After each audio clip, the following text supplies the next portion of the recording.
Assalamualaikum warahmatullahi wabarakatuh. Suara yang mendesak agar ormas-ormas dibubarkan. Indonesia tidak butuh ormas. Itu dipicu oleh beberapa kejadian dari menjelang Idul Fitri sampai hari ini terkait adanya ulah oknum anggota ormas yang dianggap meresahkan masyarakat. Dari mulai pemerasan, minta THR, sampai yang terbaru adanya anggota ormas yang berkonflik dengan polisi hingga membakar mobil polisi.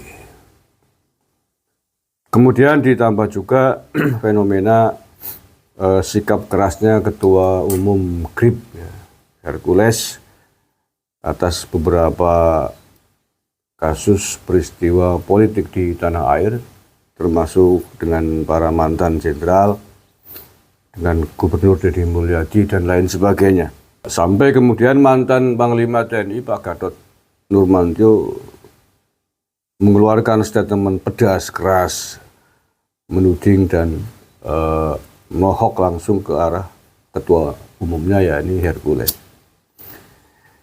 Apakah ormas perlu dibubarkan? Apakah betul bahwa Indonesia tidak butuh ormas, cukup dengan polisi?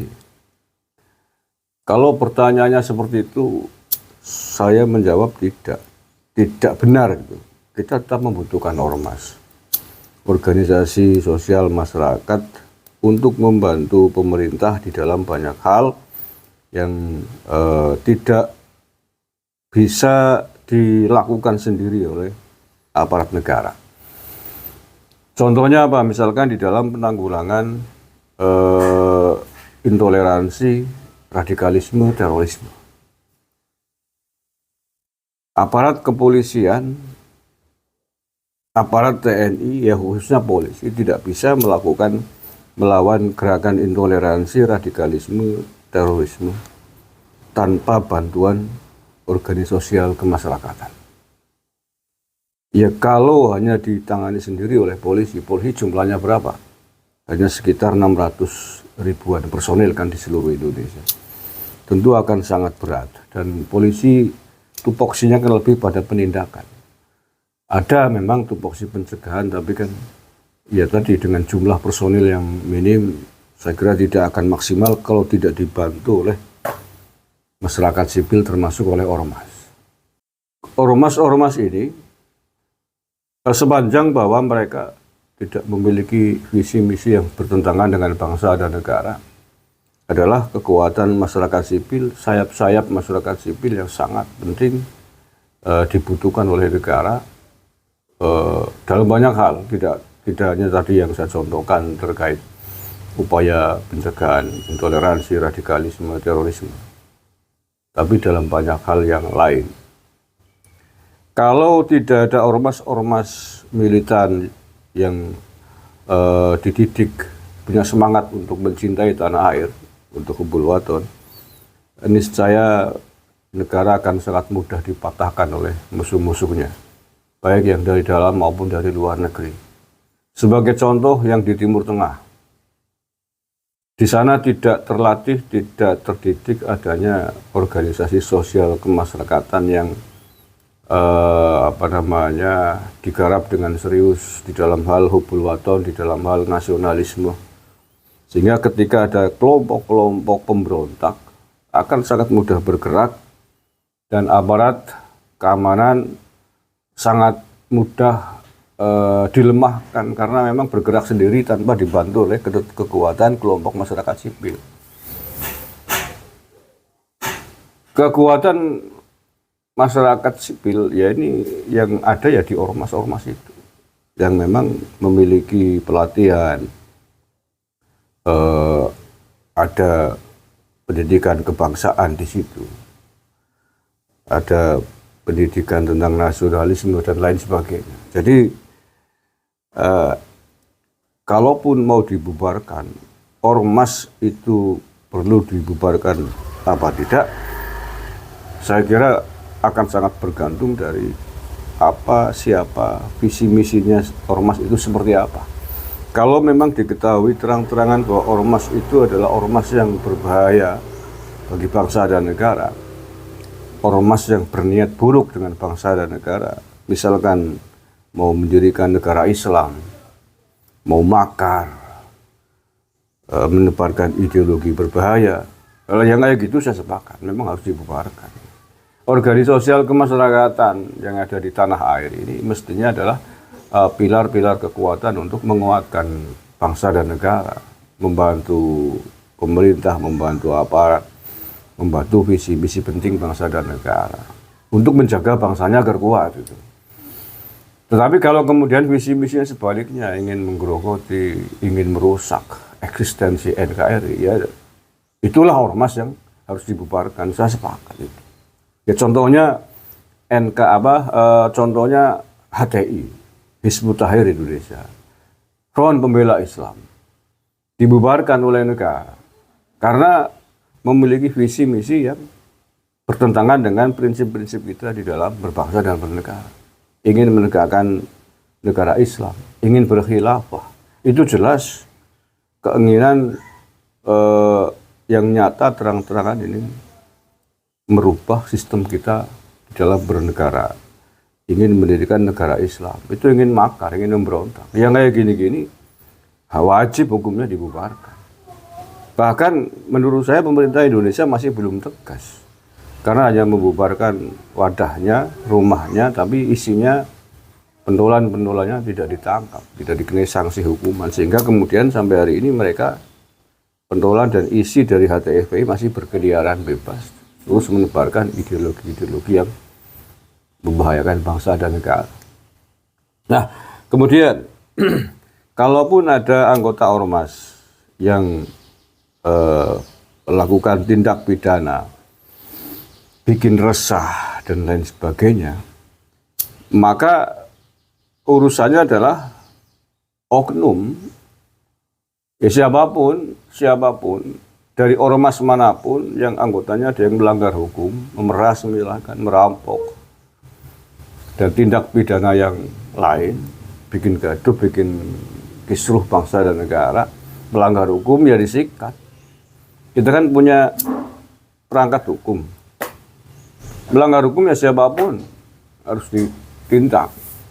Oknumnya ya, sepanjang memang wadahnya memang wadah yang baik. Wadahnya tidak ada masalah dengan bangsa dan negara ini. Visi misinya bagus. Tapi kalau ada ulah oknumnya yang tidak beres, misalkan anggota ormas ini menjual narkoba, misalkan, memeras, membakar mobil polisi, dan lain sebagainya lah. Segala macam bentuk kejahatan, tindak pidana yang lain. Ya urusannya adalah anggota ormas itu. Ketua ormasnya, pimpinan ormasnya, kalau memang konsisten dengan prinsip visi-visi menjaga NKRI, membantu TNI Polri, ketika ada anggotanya yang berbuat salah, berbuat kriminal, ya tentu saja tidak boleh membelanya. Kalau perlu bahkan ikut mendorong, memberikan sanksi tegas terhadap oknum anggotanya yang berbuat salah itu, yang berbuat kriminal itu, demi nama baik ormas. Kalau ingin membuktikan bahwa ormasnya tidak terlibat dengan perilaku itu. Ya saya kira tidak hanya ormas lah ya, lembaga negara sekalipun, penegak hukum sekalipun, kalau salah ya salah. Korupsi misalnya, korupsi, ya tangkap, diadili. Walaupun dia dari lembaga penegak hukum, jaksa misalnya, hakim, dari Mahkamah Agung sekalipun. Karena ketahuan melakukan pelanggaran hukum, ya sikat. Tidak hanya dari ormas, siapa. Bahkan ormas agama sekelas NU, sekelas Muhammadiyah sekalipun misalkan. Kalau ada anggotanya korupsi, ya sikat, tangkap saja. Tapi kan tidak harus kemudian membubarkan ormasnya.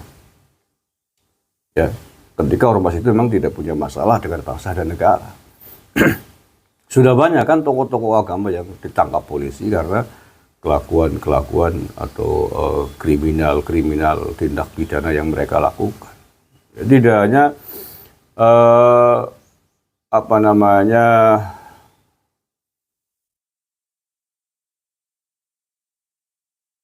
ya bahkan tokoh-tokoh agama sekali berpengasuh pondok pesantren. Ya, banyak yang ditangkap polisi karena kelakuan tindak pidana yang ada. Ya, misalkan melakukan tindak pidana pencabulan. Banyak. Urusannya adalah oknum sang pengasuh pesantren tokoh agama itu. Tapi pesantrennya kan tidak harus dibubarkan. Kecuali pesantren itu terang-terangan diketahui mengajarkan aliran sesat misalkan.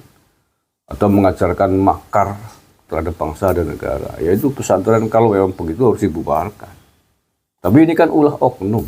Oknum manusia anggota dari lembaga yayasan tersebut. Ya oknumnya yang disikat. Tidak terkecuali. Ini negara hukum kan. Ya jangankan hanya sekedar oknum anggota atau pimpinan ormas. Ya, tadi anggota pimpinan lembaga negara, penegak hukum sekalipun kalau terbukti korupsi, melanggar aturan hukum yang ada, ya sikat kan. Ya jangankan hanya sekelas pimpinan atau ketua atau anggota ormas. Jenderal Sambo tahu kan? Ya, coba polisi. Ya, disikat juga kan dengan hukuman yang sangat berat. Karena ketahuan melakukan tindak pidana. Ya. Jadi itu saya kira jangan gebiah-uyah lah, karena banyak ormas di negara ini yang terbukti bagus, konstruktif di dalam ikut mengajak masyarakat mencintai tanah air. Contohnya Nahdlatul Ulama dan juga ormas yang lain, GPA Ansor Banser. Itu prinsipnya jelas, NKRI harga mati, Pancasila Jaya. Membela NKRI, membela Pancasila, dan sekaligus melawan pihak-pihak yang ingin merongrong NKRI, merongrong Pancasila. Itu jelas visi misi ormas, tidak diragukan semua tahu. Tetapi ketika ada pimpinan anggota ormas Ansor, Banser, NU sekalipun, ketika melanggar hukum, ya nggak ada urusan, itu urusannya oknum tersebut. Tangkap saja, hukum saja. Jangan mentang-mentang anggota pimpinan ormas besar ketika melanggar hukum dibiarkan. Enggak ada dong. Ya tadilah saya contohkan, jangankan sekelas ormas kayak Ansor, Banser, NU dan lain sebagainya, ormas lain. Pimpinan jenderal polisi aja korupsi disikat, melakukan tindak pidana disikat, kan begitu. Maklar kasus di Mahkamah Agung, jaksa, hakim, udah berapa itu. Jangankan itu. Ketua partai pun ya melanggar hukum, korupsi, sikat, masukkan KPK. Ada banyak, berapa kasus itu, ketua umum partai yang masuk penjara. Menteri sekalipun, anggota legislator sekalipun, DPR RI sekalipun, pembuat undang-undang, tapi kemudian melanggar undang-undang, ya sikat. Ya, jadi kita harus memilahkan lah,